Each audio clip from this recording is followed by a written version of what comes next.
বিসমিল্লাহির রহমানির রহিম। আজকে বিশেষ করে জুনিয়র ডাক্তার বন্ধুদের শেখানোর জন্য এবং সাধারণ মানুষকে অবহিত করার জন্য আজকে যে রুগীটা আসছে ওনার প্রায় দাম্পত্য জীবন প্রায় 5 বছর। এই যে ওনার বাচ্চা হচ্ছে না, অনেক ডাক্তার কবিরাজ হোমিওপ্যাথিও খাইছে, অ্যালোপ্যাথি ডাক্তার অনেক দেখাইছে, কিন্তু পরে উনি একজনের আমার ওষুধ খেয়ে আল্লাহর মতো আল্লাহ বাচ্চা হয়েছে বিদায় উনি শূন্য আসছে আমার কাছে। তো আপনার এই যে সমস্যাটা, আপনার বিয়ে, আচ্ছা আপনার হ্যাঁ বিয়েটা কত বছর হয়েছে? 5 বছর।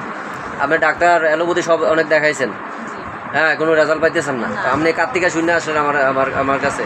আমার একটা ননদ আপনার চিকিৎসায় এখন বাচ্চা হইব, তো এটা শুনলে আমার শাশুড়ি নিয়ে আসছে। আচ্ছা, তা আসলে টিট the patient not the disease এই ফর্মুলা ট্রিটমেন্ট করলে যে রুগী ভালো হয়। আমার এই যে ওনার সিমটমস দিলাম, আসলে রুগীটা গরম বেশি, উনি বললো ওনার গরম বেশি, হাত পা জ্বালা পোড়া আছে, পিপাসা কম, তারপরে ওনার মাছ টক ঝাল এগুলো তার খুব পছন্দ, তারপরে ঘুমটা কম হয়, রাগ বললো আমার হঠাৎ রাগ হয়ে যায়, আবার একটু সান্ত্বনা দিলে রাগ ভালো হয়ে যায়, তীব্র রাগ বলা যায় না, তো রাগ আছে মোটামুটি, ভূতের ভয়, তারপরে পিরিয়ড অনিয়মিত 4-5 মাস পর হয়, হইলে অনেক দিন থাকে, তারপরে স্মৃতিশক্তি কম, তারপরে খোলামেলা হওয়া ওনার পছন্দ, ঘুমাইতে উঁচু বালিশ লাগে, আবার অনেকে তার শাশুড়ি বা জামাই একটু বকা দিলে চোখ দিয়ে অল্পতে পানি চলে আসে, তারপরে গোসল করতে তার খুব ভালো লাগে। খাবার দাবার আপনার কি গরম ভালো লাগে না ঠান্ডা ভালো লাগে?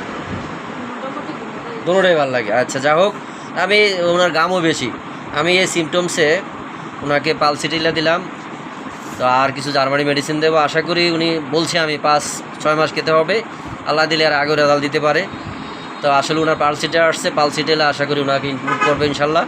তো জুনিয়র বন্ধুরা আসলে এভাবে সিমটমস মিলে অনেকে ওষুধ, ওনার কিন্তু আধা ঘন্টা লাগছে আমার ট্রিটমেন্টটা করতে, অনেকে আসলে কিন্তু ওষুধ কোন সময় দিয়ে পাঠা দিত, আমি ওনার ফ্যামিলি হিস্ট্রি পুরো নিলাম, ওনার বিভিন্ন তথ্য নিলাম, এইভাবে সিমটমস মিলে ট্রিটমেন্ট করলে ইনশাল্লাহ রোগী ইমপ্রুভ হয়। এই পর্যন্ত উনি আমার 33 নম্বর বেবি আল্লাহর মধ্যে হয়েছে আমার ট্রিটমেন্টে, উনি হলো 34 নম্বর রোগী।